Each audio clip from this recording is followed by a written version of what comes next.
ये कोनो जान पहचान वाला नहीं खे लागत। जान पहचान वाला ना हा तो ये औरतन के बीच में आके कैसे नाचे लागल? जाके पता लगावा ये माधर चोत कहाँ छुपल बा। जी।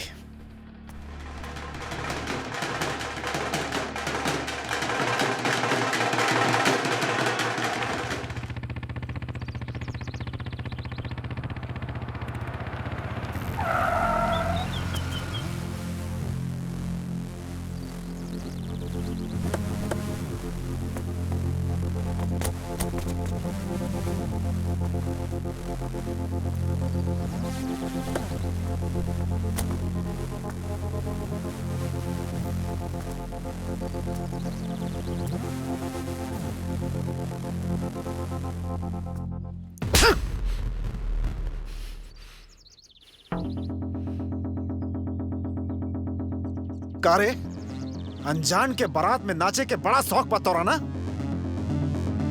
बेटा हाथ उठाए वाला के ना हाथ तोड़े के भी शौक बा हमार। अच्छा तो आज तो अंतिम संस्कार हुई तो सारा खेल खत्म। मार साले के। माधर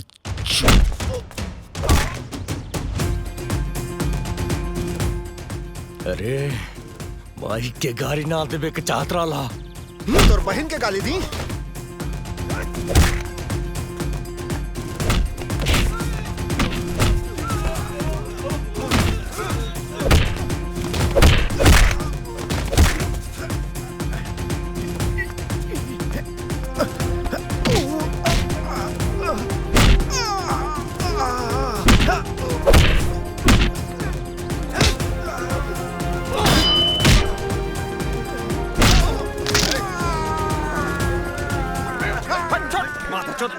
साहब गाड़ी हमके नाम दिला।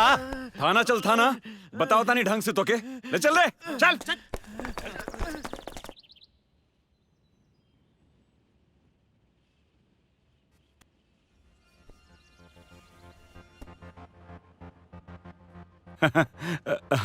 भानु जी अब आप आगे नीता FIR कैसन बड़ा प्रेम से ले जाए दुल्हन के, बाकी हम सब संभाल ले। काफी समझदार बाड़ा।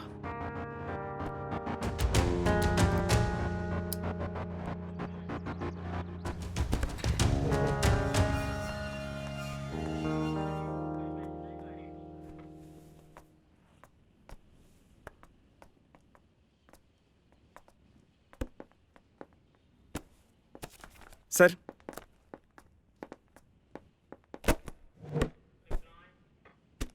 नाम का तोर? राम। पूरा नाम? राम तिवारी। बाप का नाम? स्वर्गीय श्रीकांत तिवारी। ये नालायक हमार औलाद है साहब। ठीक से कर धुलाई कैनी है कि ना?